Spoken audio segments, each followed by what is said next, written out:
It's a shame if they lose.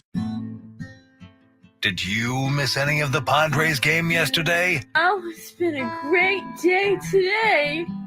Can't wait for more. Oh, God, here we go. Jesus Christ. It's the Padres Wrap-Up with Ben and Woods on 97.3 The Fan. Slam Diego? More like fail Diego. I just felt the way that the roster is built, they would have to outscore their opponents to win. Right-handed hitting Jonathan Daza will step into the box for the Rockies, and we are just about ready to open up this most anticipated season in Padre history. Snell will wind and fire. He deals, and a fastball strike right down the middle of 96. We are underway. Here's the 1-2. Cron hits it hard, and that bounces through the left side for a base hit. Bryant will score easily from third. Blackman advances one station. An RBI single for C.J. Cron, and a 1-0 Rocky lead in the first. Here's the 2-1 pitch. Manny swings, skies one out into center field. Daza trying to find it in the raindrops, coming in towards right center. He'll make the catch. Grisham is tagging. Here comes the throw, not in time. Sack fly Manny Machado, and a 1-1 game in the first. 3-1 pitch, hard hit liner into left center, and a base hit for Bogaerts in his first at bat as a Padre. Gonna roll all the way to the wall. Castro picks it up at the base of the fence, and the second double of the inning is Xander Bogaerts' first hit in a Padre uniform. Snell is set and ready. Blake will deal on 3-2, and a swing and a miss. 96 up in the zone, and 3 straight strikeouts to get himself out of trouble here in inning number 3. No runs, a hit, an error, and 2 men left in scoring position. 1-1 pitch coming. Carpenter grounds one towards first base. Cron charges, has it. Fires down to second wide, and a run going to score as Bogaerts crosses the plate. The shortstop, Tovar, I think wisely came off the bag at second so that throw didn't go into left field. But in doing so, they lost the out at second. They obviously lost any chance at a double play. And Bogaerts comes in to score. And the Padres have their first lead of the night. It's 2-1. C.J. Cron launches one to deep left field. Soto goes back, looks up, and it is gone. A line drive home run just over the left field fence. And C.J. Cron picks up in 23 where he left off in 22. A 3-run shot. And the Rockies hot back in front. It's 42. C.J. Cron, who's driven in 4 of the 5 Rocky runs, leads off, swings at the first pitch, and sends one to deep right. At the wall and gone. A home run. Dahl was up against the fence, and right looked like he might have a play on it, but no. Second homer in as many at-bats for C.J. Cron, and he is now driven in 5 as the Rockies lead it 6-2. 1-1 pitch is hit well in the air to deep left field. Soto going back. He will look up, and this one will go. And Lowry's Montero with a home run. The Rockies go back-to-back in the 7th. Third home run of the night for Colorado, and they now lead 7-2. Pitch to Dahl, swung on, sent in the air, straightaway center field, well struck but playable. Daza, about 5 feet in front of the warning track, is there. He makes the two-handed catch, and the ball game is over. Padres fall on opening day for the second consecutive season. Final score here tonight, the Rockies 7 and the Padres 2. Home opener, you want to make a great first impression, so it's disappointing. Everybody wanted to win the game tonight. At the end of the day, it is only one, but would have been nice to take the opener. Last year's opener was really good, and we were hoping to follow it up, with the same type of game. I like Bob Melvin's attitude. He didn't totally dismiss it as like you did, as just one of 162, but he also reminded everybody it is just one of 162 games. It was disappointing. Yes, the great script is to thrill a sellout crowd on opening day with a 15-run outburst, and you clobber an inferior Rockies team, and everyone completes a perfect day in San Diego, and it did not work out that way last night for your San Diego Padres. No. And Woods is having a little trouble with it. Obviously a win would have been great. It just felt like everything, and not just baseball, everything was against us yesterday. The rain, the time change. Yeah, it did. The rain delay. The rain coming back in like droves. 3 or 4 times over the afternoon. Right when they started playing. Like, this sucks. Going 0 for 10 with runners in scoring position didn't help either. That's probably the biggest reason why they lost. But I'm gonna blame the rain. Blame it on the Henry. No, it sucked. Blame it on the Henry. It really sucked. I can't sit here and tell you that it was like it didn't suck. It sucked. I'm not gonna tell you it didn't.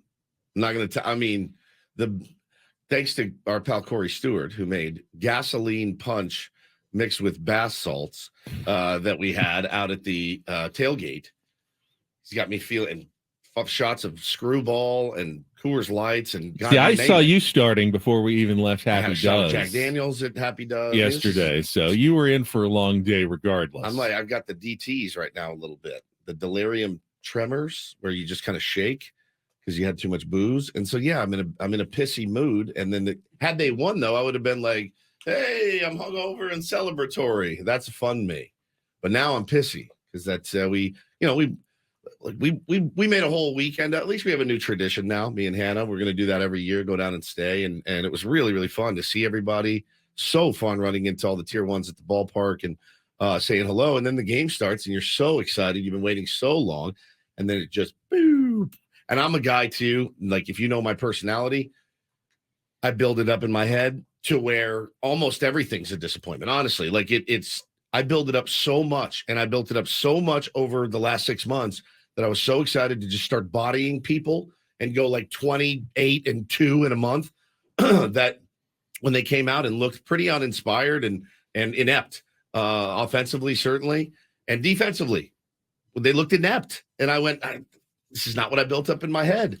And I was immediately let down. I mean, do you think this is going to be a good or a bad defensive team this year?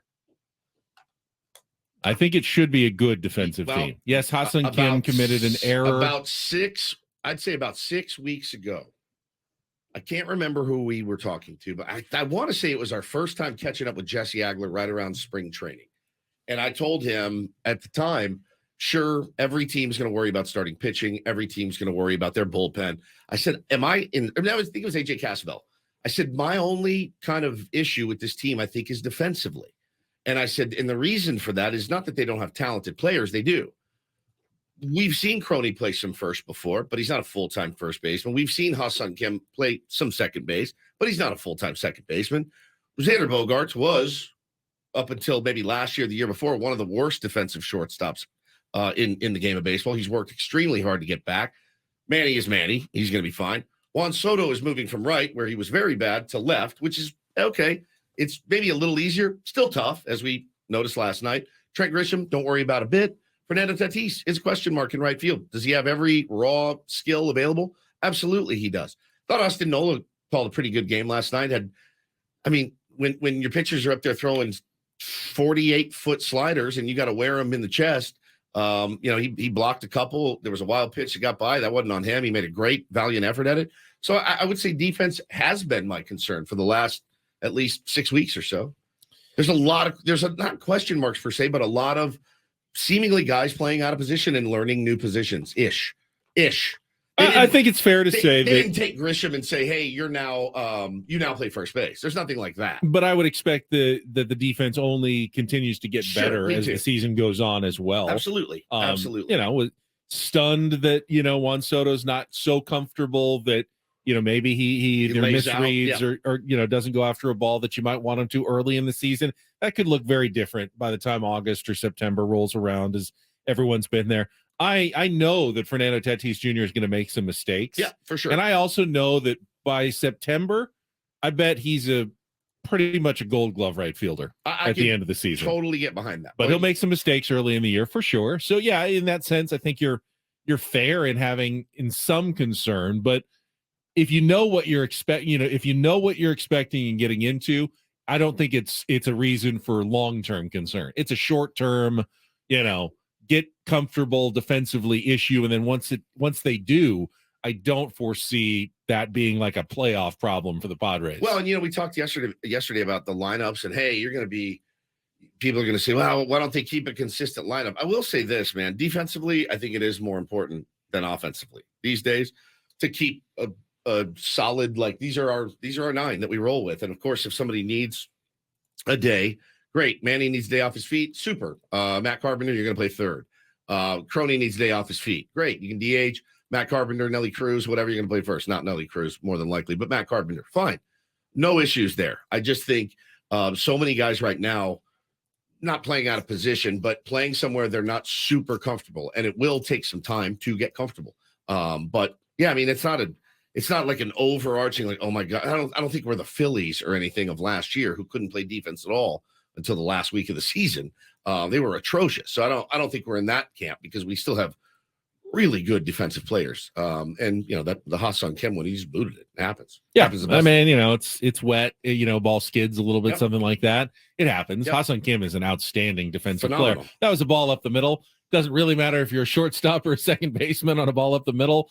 He's going to make that play most of the season. Yeah. That was actually the only error the Padres committed. Today, I'm calling this Nelly Cruz opening day because I fully expect Nelson Cruz to get his first start at designated hitter going up against a lefty in Kyle Freeland. I wonder what other potential lineup changes we'll see. Does Trent Grisham drop in the order against a lefty today? I would expect he won't bat leadoff against Kyle Freeland, that you'd probably see him deeper in the order because why set up a lefty-lefty matchup 3 times when maybe you only have to do it 2 times late in the order? So does that mean Ha-Seong Kim goes up to the leadoff spot? Do you just bump Xander Bogaerts up to the leadoff spot today? I'll be curious as to what Bob Melvin's day 2 lineup looks like. We'll ask him about it, and he won't tell us at all, but that's at fine. 9:35 this morning when we're joined by Bob Melvin on our management report. Yeah, look forward to that. Always look forward to talking to Bob. Well, I've got some thoughts, and you'll see tonight. around 2:30 or so when we put out the lineup what we decided. He does surprise us sometimes. Sometimes he's absolutely, by the way, direct and tells us exactly what's going to happen. Got to give credit where credit's due. Coach actually nailed that lineup yesterday. I asked him what he thought the lineup was going to be. He absolutely nailed that lineup. He did when he sat in with us at Happy Does. He had Grisham in the leadoff, and on he went.